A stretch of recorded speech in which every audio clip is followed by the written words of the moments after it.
Bueno, vamos a continuar la sesión de hoy, la segunda parte,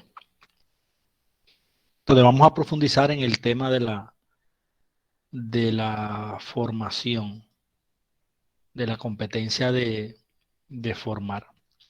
Ustedes saben que desde hace algunos años el Ministerio Nacional de Educación de Colombia definió eh, tres competencias esenciales para la formación de maestros en todo el país, que son la competencia de formar, enseñar y evaluar. Estas tres competencias se trabajan en en los planes de estudio de todas las licenciaturas en educación. Eh, También se evalúan en los exámenes, las pruebas Saber Pro y todo tipo de examen que hace el ministerio para los estudiantes de las facultades de educación, de ciencias de la educación. Y también se evalúa en los concursos de, de méritos para acceder eh, al magisterio. Este año el concurso tiene una particularidad y es que es un concurso, no diríamos post pandemia porque todavía estamos en pandemia, pero algunos autores le están llamando así, evaluación post pandemia, concurso post pandemia, porque se está haciendo en el contexto, o sea, en el año 2022, después de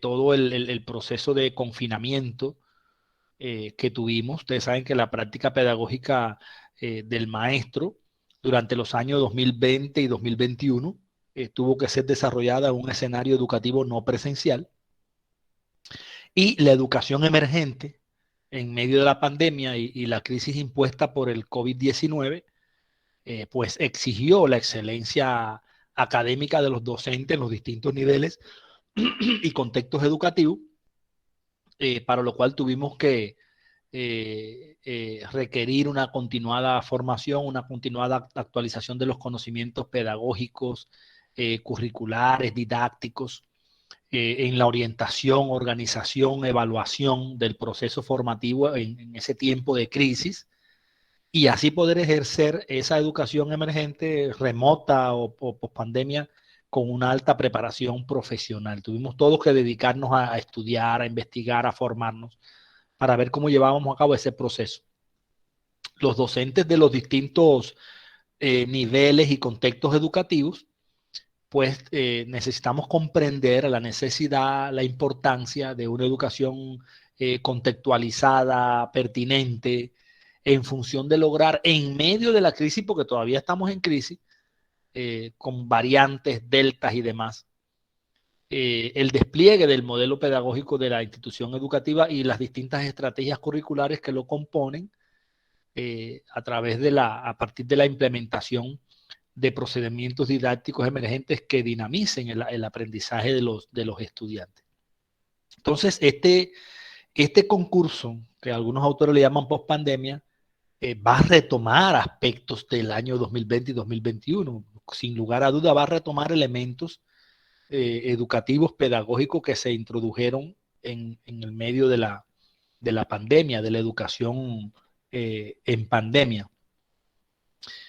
Y ante esta realidad, este evento que estamos haciendo nosotros hoy y mañana, que le hemos llamado clase en vivo, esta clase en vivo sobre la práctica pedagógica del maestro, en un escenario educativo post pandemia, pues también tiene el propósito no de adoctrinar y emitir recetas, sino de abrir un espacio de reflexión sobre el proceso formativo de niños, niñas, adolescentes y jóvenes, porque tenemos que buscar, los maestros tenemos que buscar nuevos enfoques, nuevos métodos para enfrentar nuestra labor educativa, sabiendo y siendo conscientes de que ya no es suficiente asumir la tipología de modelos pedagógicos que fundamentó, por ejemplo, Luis Nott en su libro Las Pedagogías del Conocimiento. Ustedes saben que Luis Nott, en su libro Las Pedagogías del Conocimiento, fundamentó que en la historia de la educación se habían desplegado tres tipos de modelos formativos, de modelos pedagógicos.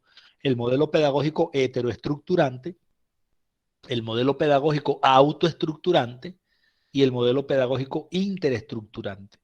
A partir de estos modelos pedagógicos que caracteriza Luis Knott en el año 1979, pues se pueden desplegar en las instituciones educativas distintos tipos de formación, porque un modelo pedagógico es un modelo formativo.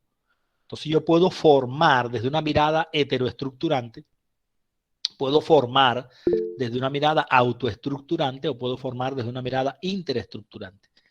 Pero la pandemia nos develó y desentrañó muchas cuestiones que, si bien es cierto que no soslayan y no nos permiten ignorar estos tres modelos pedagógicos, pues ya no son suficientes.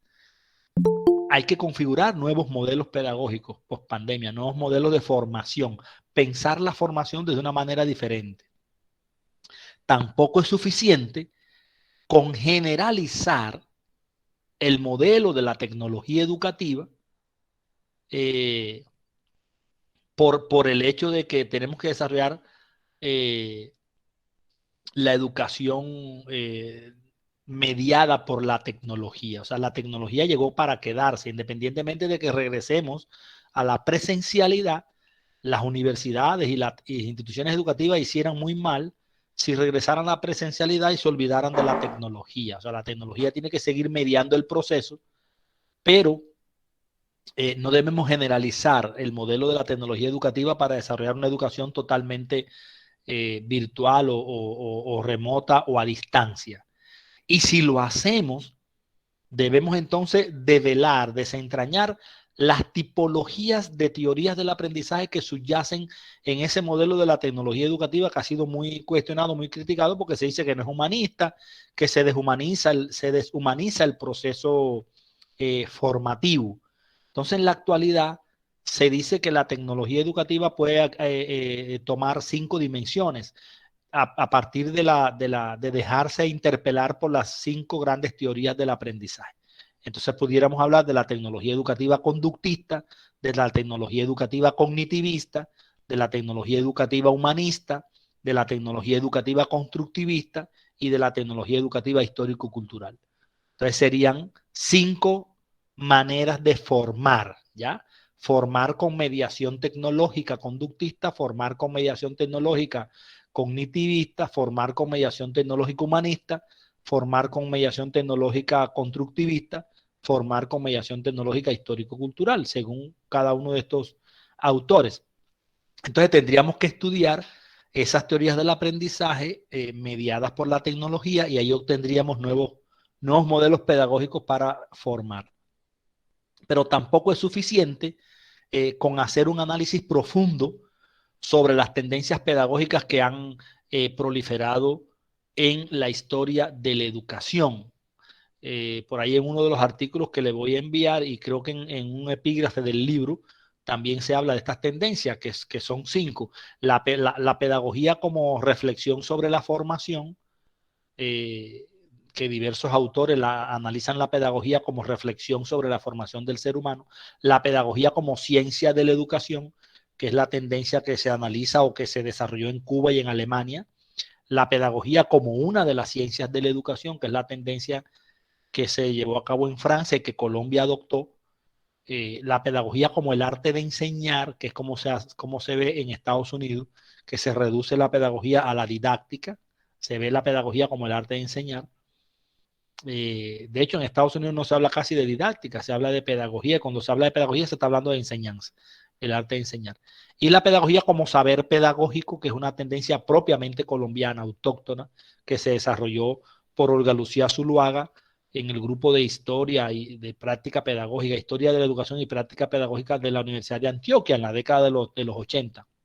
Entonces, todas estas tendencias hay que estudiarlas. Aparecen en ese libro, aparecen en los artículos que les voy a enviar, pero yo pienso que hoy es urgente y emergente resignificar y reconfigurar incluso las pedagogías críticas latinoamericanas, la pedagogía como práctica emancipatoria de Pablo Freire, las pedagogías decoloniales esbozadas por Catherine Wall, por Surma Palermo, hay que resignificarlas.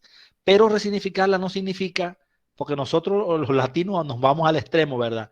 Cuando decimos resignificar, reestructurar, reconfigurar, rediseñar, vamos enseguida abandonando lo que asumimos como viejo, como antiguo, y creemos que crear cosas nuevas es abandonar lo viejo, lo antiguo, lo clásico, y no es así. ¿Por qué? Porque hay 5 preguntas básicas que los pedagogos a lo largo de toda la historia de la educación han formulado, desde Comenio, desde Juan Jacobo Rousseau hasta nuestros días. Y estas 5 preguntas definen los criterios que nos permiten elegir cómo formar a una persona. Nos permiten elegir, son, mejor dicho, son los criterios de elegibilidad de toda teoría formativa de manera coherente, de manera útil, de manera pertinente, de manera armónica. 5 preguntas que debemos tener en cuenta cuando vamos a desplegar un acto formativo. En primer lugar, ¿en qué sentido o hacia dónde se humaniza una persona, un estudiante, un individuo? En segundo lugar, ¿cómo se desarrolla ese proceso de humanización? En tercer lugar, ¿con qué experiencias de enseñanza, aprendizaje, evaluación? Por eso que decimos que no hay formación sin enseñanza, aprendizaje, evaluación. En cuarto lugar, ¿con qué estrategias, con qué métodos, con qué técnicas, con qué procedimientos? Y finalmente, ¿cómo se regula esa interacción maestro-estudiante? Esas son preguntas que orientan cualquier proceso formativo y que definen cualquier teoría o modelo eh, pedagógico. Por eso es que es difícil darse cuenta cuando nos están preguntando algo que tiene que ver con la formación de la persona y que no, y que no está relacionado con la enseñanza, el aprendizaje y la evaluación. Es difícil. Para darse cuenta, pues yo lo asocio más a los valores, a la humanización.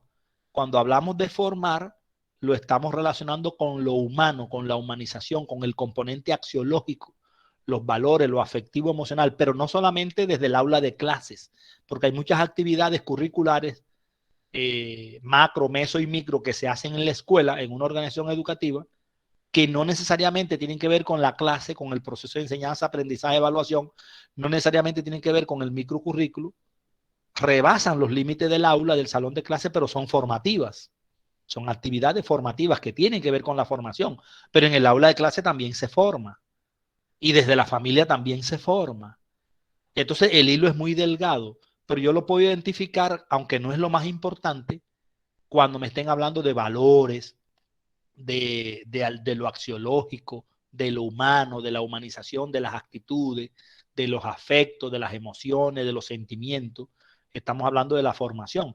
Por otro lado, ustedes saben que César Cole propone 4 interrogantes que deben orientar el currículo. Y estos 4 interrogantes, aunque tienen que ver más con la didáctica,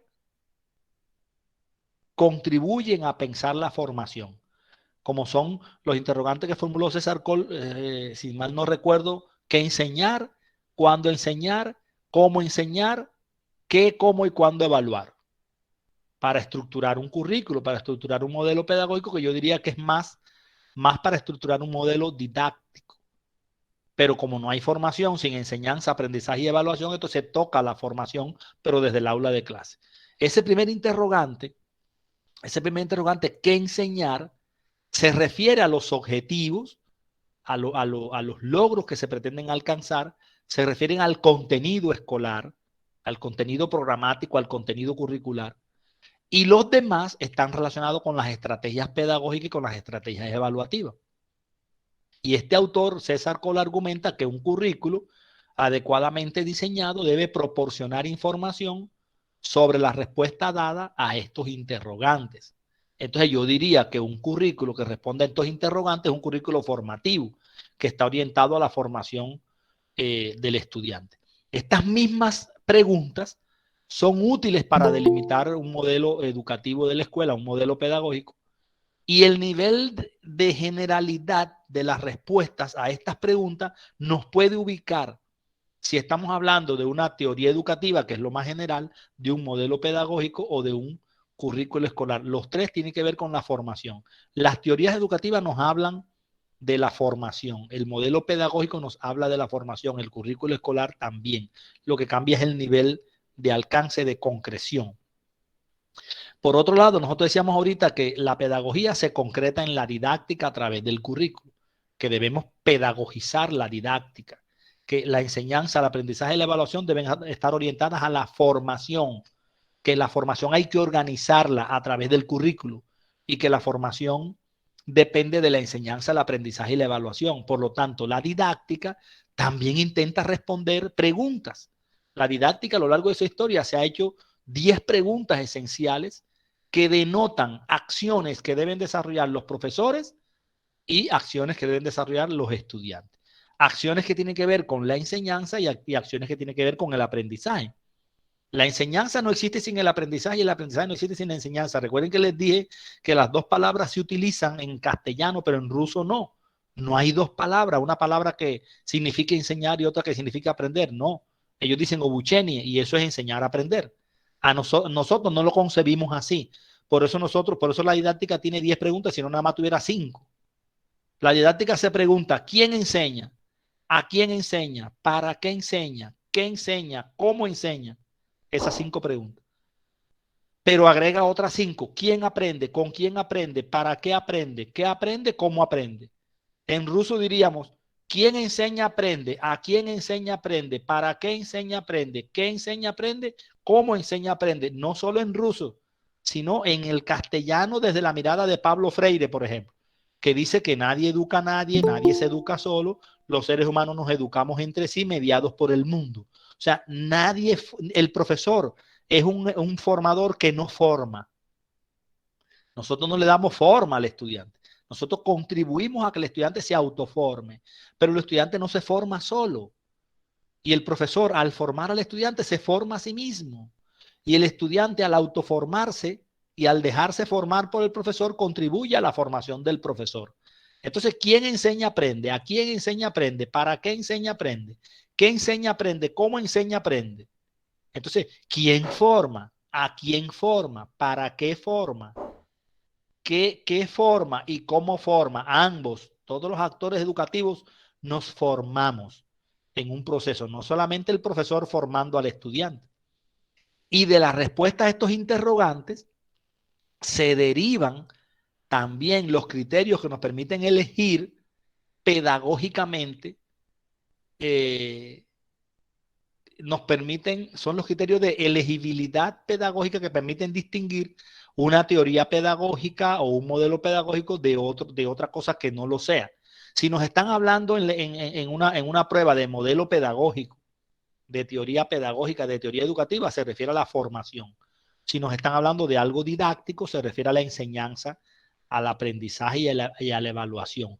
Aunque en Colombia la evaluación se analiza separada de la didáctica. En Colombia se habla de pedagogía, currículo, didáctica y evaluación.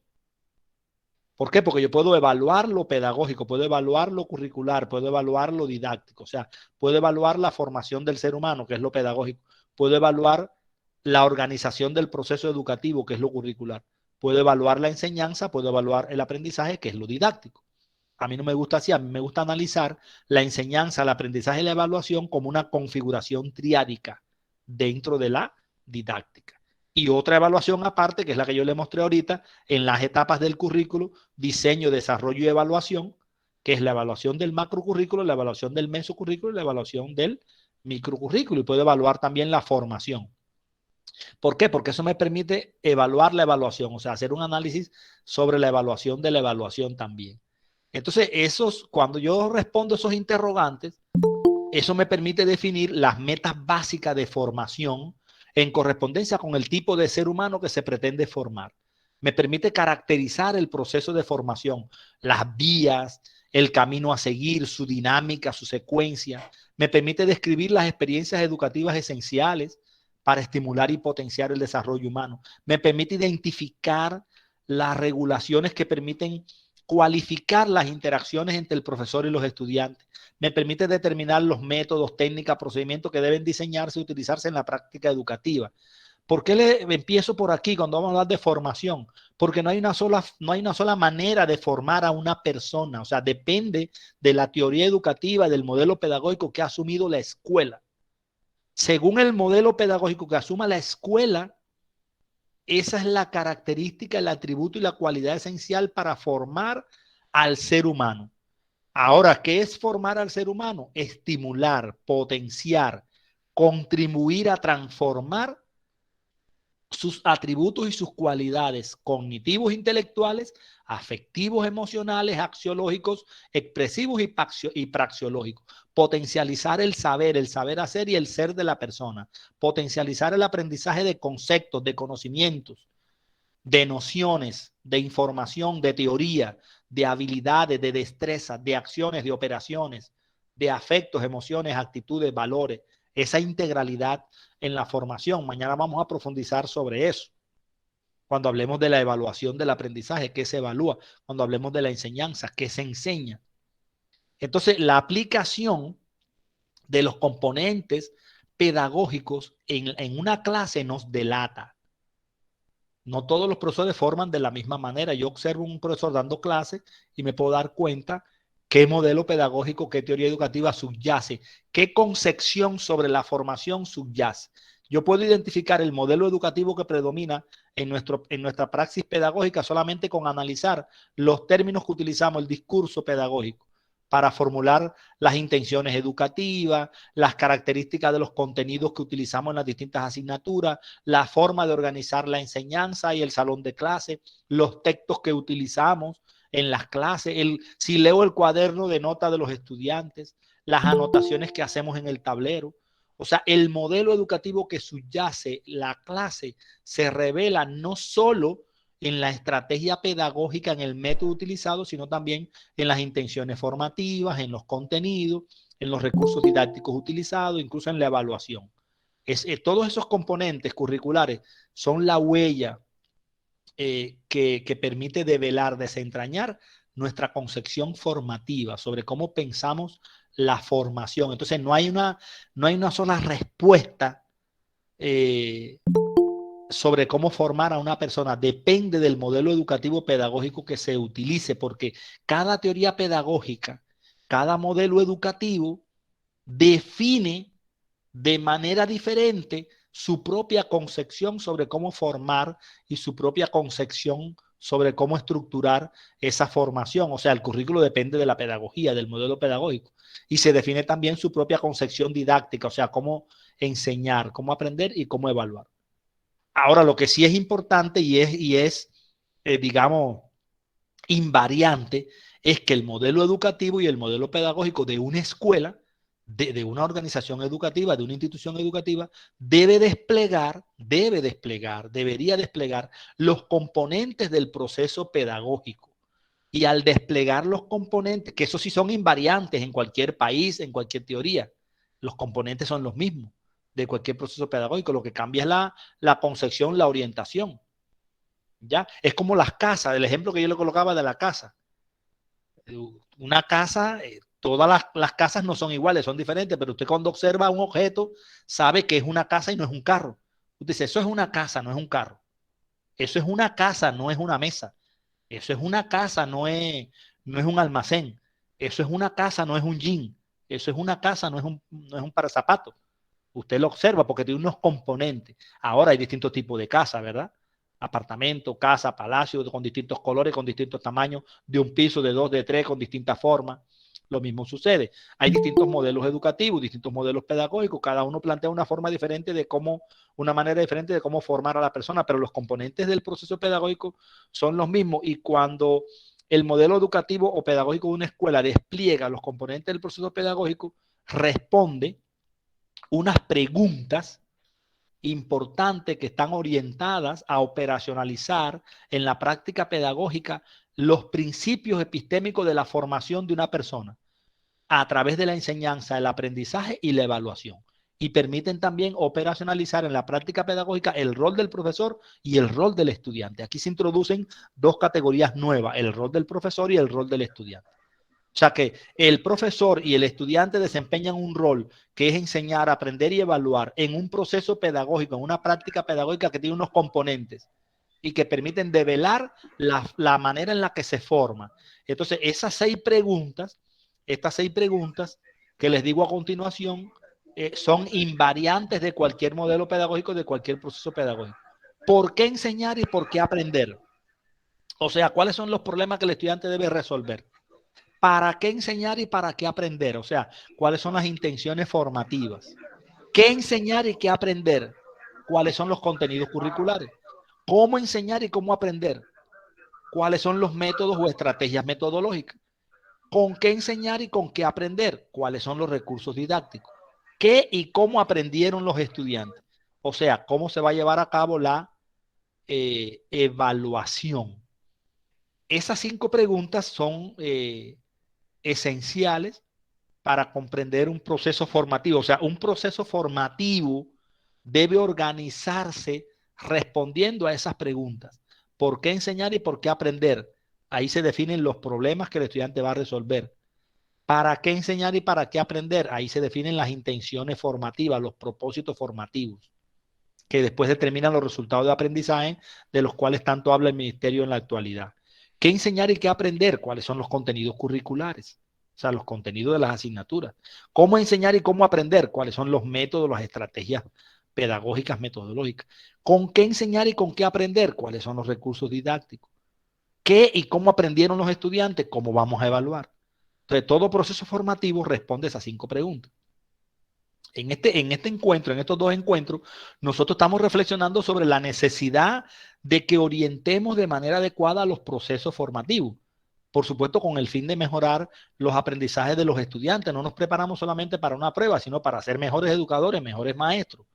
Y sin lugar a duda, los docentes tenemos un gran reto para enseñar en los entornos emergentes, sean remotos, distancias, presenciales o alternancia formativa, porque nuestro rol y nuestra responsabilidad, nuestro compromiso desde nuestra formación disciplinar determina el resultado de los estudiantes, ¿ya? El estudiante tiene responsabilidad en su formación, tiene responsabilidad en su aprendizaje, pero el docente es quien orienta el proceso, no puede dejar al estudiante solo. Y todos estos aspectos que he mencionado anteriormente son inherentes a nuestra práctica pedagógica. Pero ¿qué pasa? Y hablar de práctica pedagógica es hablar de práctica formativa. Todo lo que sea pedagógico es formativo, porque la pedagogía estudia la formación. Por eso empecé con ese esquema. Pero no podemos hablar de práctica pedagógica y formativa sin hablar de práctica curricular y sin hablar de práctica didáctica. Y en esas 5 preguntas que yo les mencioné, estoy hablando de práctica curricular y de práctica didáctica. Práctica curricular es cómo organizo la formación. Y práctica didáctica, cómo la llevo a cabo, cómo llevo a cabo la formación.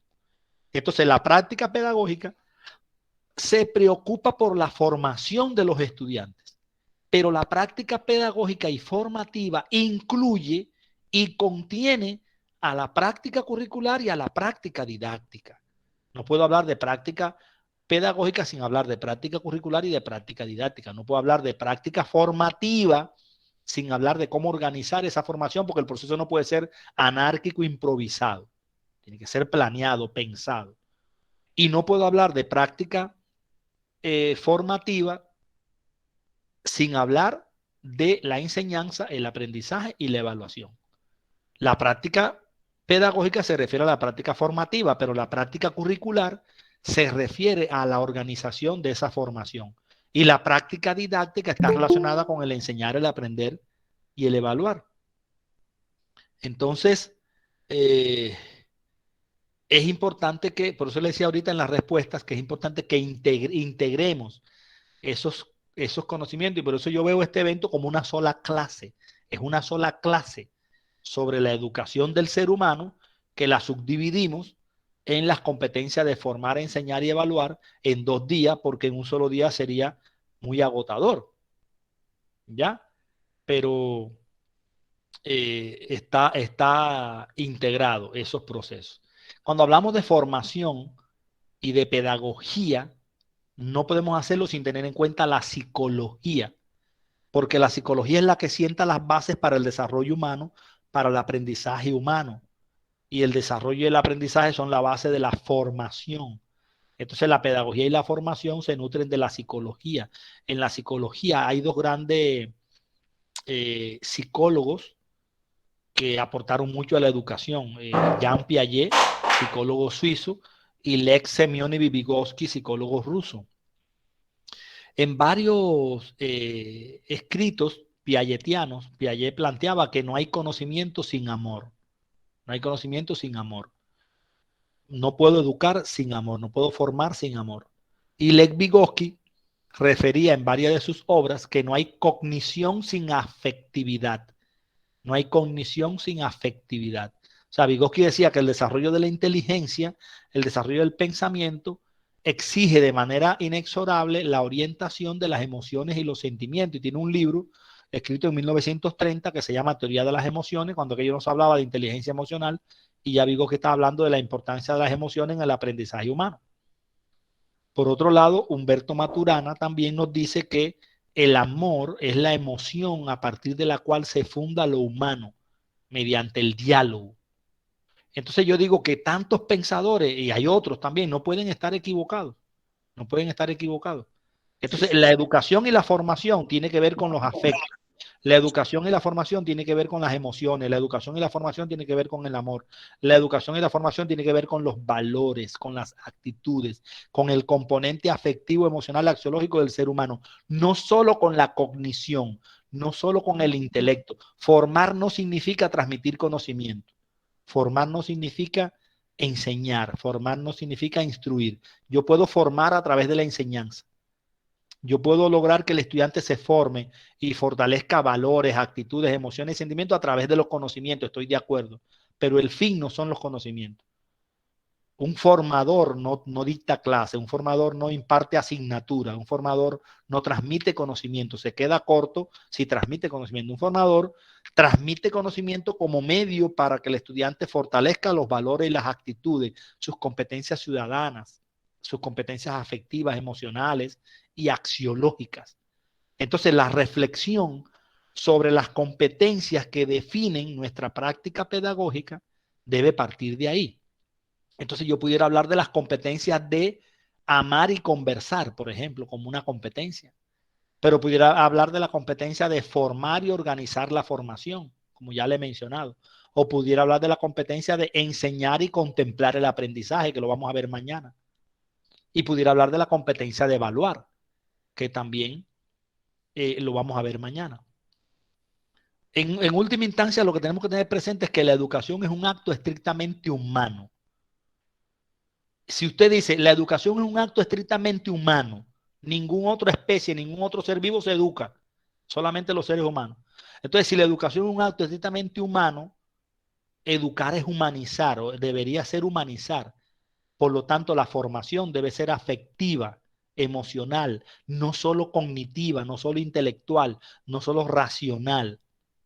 Y por lo tanto, en la educación no se deben reprimir los sentimientos, las emociones, los deseos, los sueños de los estudiantes.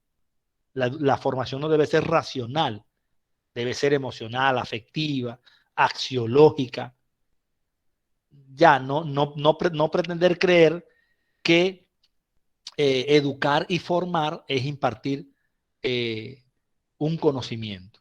Ya, cuando el profesor se convierte en formador y forma al estudiante, es porque hay una relación afectiva, axiológica, emocional. ¿Por qué? Porque formar es compartir, formar es relacionarse, formar es interactuar, formar es amar, formar no es enseñar, formar no es instruir, formar no es capacitar, formar no es solo desarrollar al estudiante. Si nosotros pensamos que formar es capacitar, que formar es instruir, que formar es enseñar, esa es una concepción muy limitada de la formación. Entonces, formar sí, formar es emancipar, formar es emancipar, formar es contribuir al desarrollo de todas las capacidades humanas del estudiante, no solo las cognitivas e intelectuales, conceptuales, cognoscitivas, sino también las afectivas, emocionales, actitudinales, todo lo que tiene que ver con los valores, las actitudes las emociones, sentimientos humanos, que son las cualidades, digamos, más, la ética, las cualidades más elevadas, digamos, de un ser humano. ¿Y cómo se desarrolla y cómo se logra formar a una persona? Pues a través de la conversación, a través del conversar. Son las principales estrategias pedagógicas, las conversacionales, porque los seres humanos somos seres lingüísticos, somos seres, sistemas y seres conversacionales. No es solamente el profesor transmitiendo un conocimiento, hablándole al estudiante y el estudiante escuchando, no, es el profesor conversando con el profesor. Entonces, la competencia de formar es una competencia que requiere otra competencia en el profesor, que es la competencia conversacional, que el profesor sea capaz de dialogar con el estudiante, y dialogar implica escuchar, escuchar al estudiante. No transmitir un conocimiento en el tablero. Lo que yo me sé se lo voy a transmitir al estudiante. No, eso es instruir. Eso de pronto es enseñar, instruir, pero ahí me quedo corto, porque la formación es un foro cultural. O sea, la formación es un espacio de conversación amena, de conversación apacible, un espacio para el diálogo entre iguales, cuando se comparte, cuando se discute, cuando se valora, cuando se debate, cuando se argumenta, cuando se problematiza, incluso, ¿por qué no?, cuando se ríe, cuando se llora, cuando se ponen tristes, cuando se ponen felices.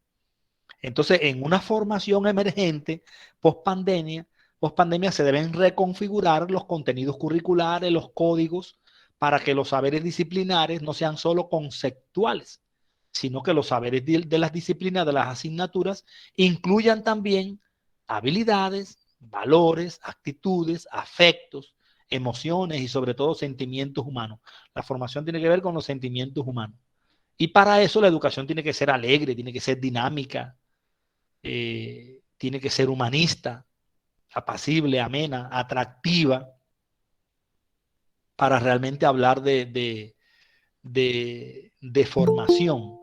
Entonces, la formación debe ser un puente, un viaducto entre los deseos y las necesidades de los estudiantes y las intencionalidades formativas del profesor.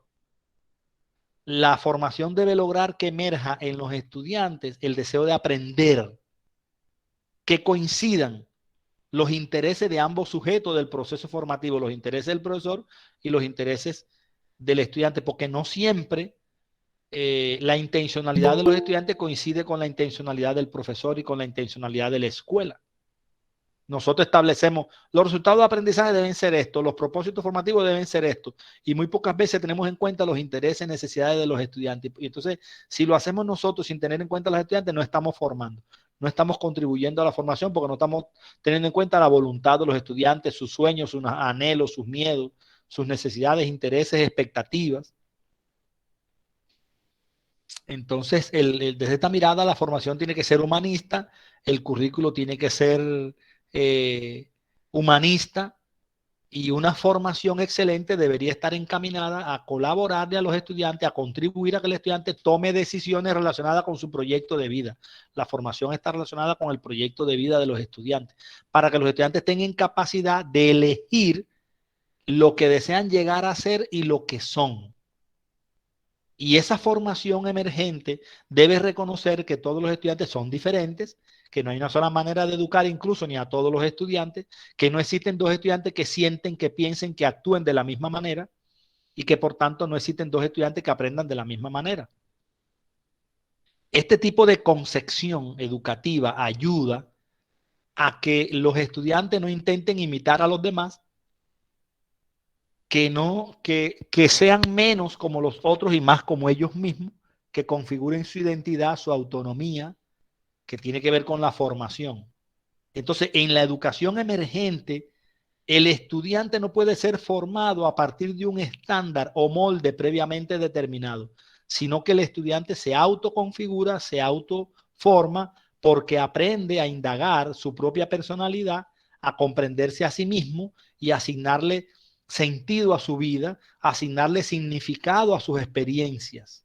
En ese modelo formativo, el profesor es un mediador, el profesor es un facilitador, el profesor educa amando y conversando con el estudiante, respetando al estudiante, comprendiéndolo y conversando, dialogando con él, pero teniendo en cuenta que el estudiante se emancipe y que tenga un proyecto de vida digna, ¿no? El profesor no adoctrina.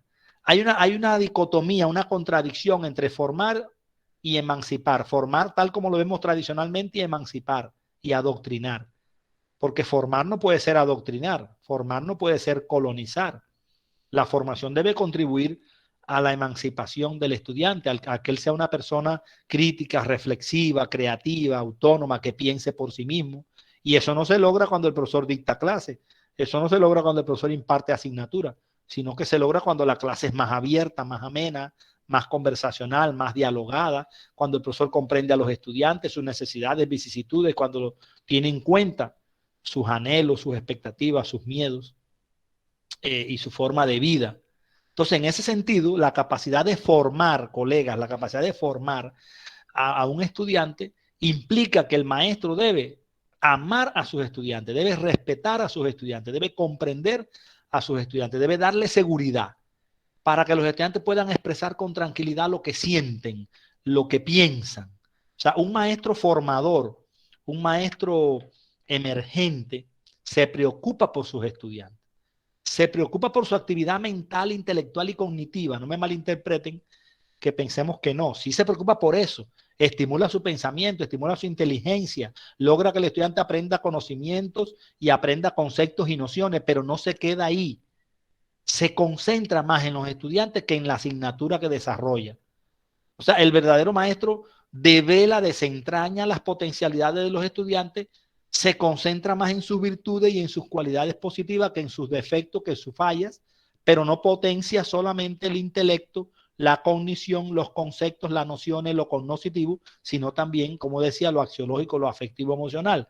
Y por eso un maestro formativo debe amar a sus estudiantes, acogerlos, inspirarlos e entusiasmarlos. La formación tiene que ver con acoger al otro, amar al otro, inspirar al otro, entusiasmar al otro. El maestro formativo debe admirar a sus estudiantes, ser paciente con ellos, respetar sus ritmos, respetar sus estilos, sus estrategias de aprendizaje, no acelerar su proceso. Si bien es cierto que todos los estudiantes deben configurar y adquirir unos estándares de resultado de aprendizaje, no necesariamente tienen que llegar al mismo tiempo, ni de la misma forma. Entonces no podemos acelerar su proceso. La formación implica flexibilidad curricular, no querer obtener rápidamente un resultado final. Y para eso se requiere de un diagnóstico fino, profundo, de una caracterización de la personalidad de los estudiantes desde el punto de vista neuropsicológico. Conocer bien a sus estudiantes, conocer sus necesidades, vicisitudes, experiencias, conocimientos, destrezas, no para cuestionarlos, no para criticarlos, sino para orientarlos.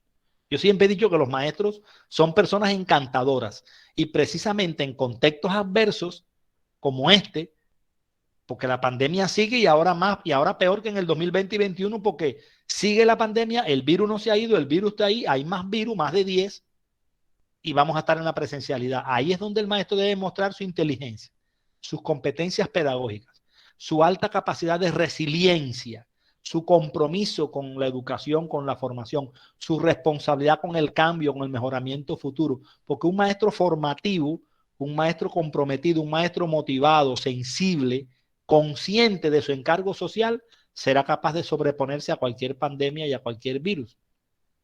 Y los maestros en ese sentido debemos amar a nuestros estudiantes. La formación tiene que ver con amar a los estudiantes, demostrarles cariño, demostrarles comprensión, demostrarles ternura, reconocimiento, consideración, estimular su autoestima, potencializar sus capacidades no solo intelectuales y cognitivas, sino también emocionales, afectivas, actitudinales, axiológicas, elogiar a los estudiantes, resaltar sus virtudes y aciertos, no resaltar tanto sus fallas, sus errores.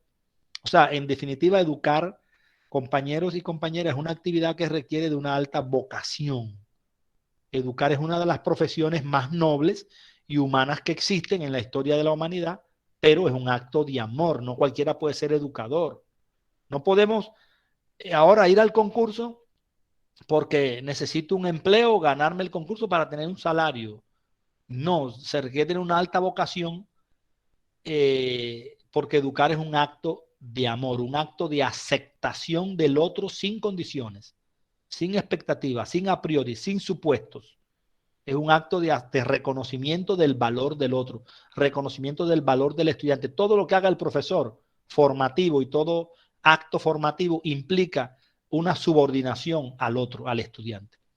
La escuela existe porque existe el estudiante, el profesor existe porque existe el estudiante, sin el estudiante no somos nada. Entonces el profesor y el maestro formativo debe amar esta profesión, actuar con alegría, actuar con felicidad, sentirse atraído por la novedad que representa cada estudiante con el que interactúa, vibrar ante sus estudiantes, respetarlos, acompañarlos en sus necesidades y éxitos, sobre todo escucharlos, entusiasmarlos por aprender cada día más, aún en medio de la pandemia.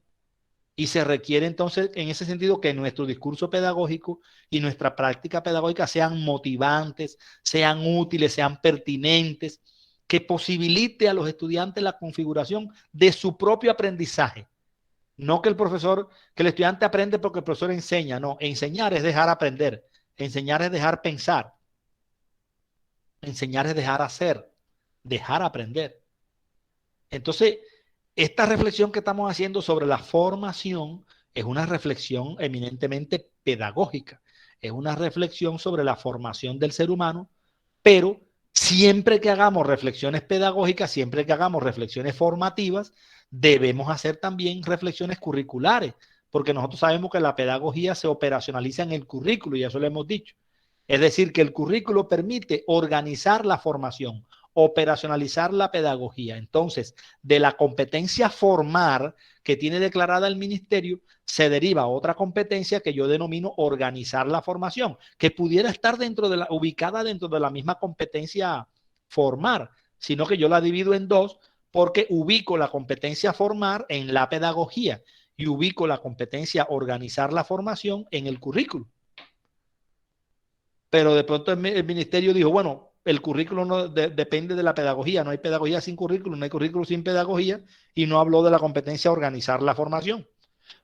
Yo en el libro hablo de la competencia formar y la competencia organizar la formación, pero esta competencia organizar la formación es derivada de la anterior y está incluida en la anterior. La formación se organiza y la formación se organiza a través de los 5 componentes del currículo, los 5 componentes del proceso pedagógico, que son los que yo les mencionaba hace un rato en las 5 preguntas, que son los propósitos formativos, los contenidos curriculares, las estrategias pedagógicas, los recursos didácticos y la evaluación. ¿Cómo formar a una persona? Depende del modelo pedagógico, depende de la teoría educativa, pero lo que sí se sabe es que todo proceso educativo, pedagógico, formativo tiene esos 5 componentes: los propósitos formativos, los contenidos curriculares, las estrategias pedagógicas, los recursos didácticos y la evaluación. Entonces es evidente que si nosotros formamos en un escenario educativo post pandemia, debemos reinventarnos, debemos ser creativos, debemos ser recursivos, debemos ser disruptivos y reconfigurar el currículo. puede haber una pregunta que tenga que ver con eso, o varias preguntas, porque en un escenario educativo post pandemia o en el medio de la pandemia como estamos actualmente, no se puede seguir con los mismos currículos, con los mismos modelos, sino que los procesos formativos, los contenidos curriculares, las estrategias pedagógicas, los recursos didácticos y la evaluación no pueden ser iguales en un escenario educativo presencial, prepandemia, o virtual o híbrido, o en un ambiente educativo post pandemia presencial totalmente, en la alternancia educativa, o totalmente presencial. Porque si cambia el escenario, si cambia el ambiente educativo, también cambia, se modifica y se reconfiguran esos 5 componentes curriculares. Entonces, en un escenario educativo post pandemia, aunque los propósitos formativos sean los mismos, incluso van a estar mediados por la pospandemia, por la crisis, por las características del contexto actual. Entonces, los contenidos curriculares adquieren una significación diferente y deben ser resignificados. Deben ser resignificados también los contenidos curriculares. Yo siempre digo que los contenidos, que no existen contenidos bonitos y contenidos feos para formar. No existen contenidos fáciles ni contenidos difíciles. Todos los contenidos son iguales. Lo que tiene que hacer el maestro para formar es transferir sus afectos, su afectividad, su pasión, su vocación al contenido de la asignatura, con el fin de que el estudiante se enamore de la asignatura a través del intercambio afectivo con el maestro. Entonces es necesario priorizar y organizar saberes, contenidos, que sean pertinentes, que sean útiles, que sean inclusivos para los ambientes emergentes, para los ambientes remotos, a distancia o híbridos o totalmente presencial. O sea que en cualquier modalidad post pandemia, los contenidos deben resignificarse. Y nosotros tenemos que reflexionar sobre la implementación de propuestas pedagógicas emergentes, pertinentes, para garantizar también una evaluación formativa de la educación. No existe una estrategia pedagógica o una tecnología que sea omnipotente para formar, para enseñar a los estudiantes en medio de la pandemia, porque pueden preguntar, ¿qué estrategia pedagógica? Todas las estrategias pedagógicas y tecnologías son iguales. La mejor estrategia y tecnología pedagógica es el propio maestro. Yo no puedo decir que una estrategia es mejor que otra. Depende del modelo pedagógico, pero la mejor estrategia y tecnología para formar es el propio maestro, lo que él haga con sus estudiantes. Entonces tenemos que desarrollar la competencia pedagógica, con esto termino para dejar un tiempo para preguntas, tenemos que desarrollar la competencia pedagógica de formar y de organizar la formación para el despliegue del modelo pedagógico de la institución educativa de manera contextualizada, de manera resignificada, innovadora, disruptiva, a partir de un currículo contextualizado, pertinente, mediante una didáctica que permita una formación útil, relevante y pertinente. Y debemos proyectar una concepción evaluativa, emergente, de la educación post-pandemia en función del desarrollo de competencias afectivas, emocionales y axiológicas en los niños, niñas, adolescentes y jóvenes. Eso es formar. Debemos buscar soluciones curriculares que sean novedosas, disruptivas, creativas, en correspondencia con el contexto de la institución educativa donde se desempeña el docente. No es el ministerio el que le dice a la escuela cómo debe formar. El ministerio da unas líneas gruesas, pero la escuela en su autonomía decide cómo llevar a cabo ese proceso a través del enseñar, a través del aprender y a través del evaluar, que son las tres competencias que vamos a ver en el día de mañana. ¿Ya? Por hoy, suficiente. Y abrimos el espacio para el diálogo, para el debate, para conversar.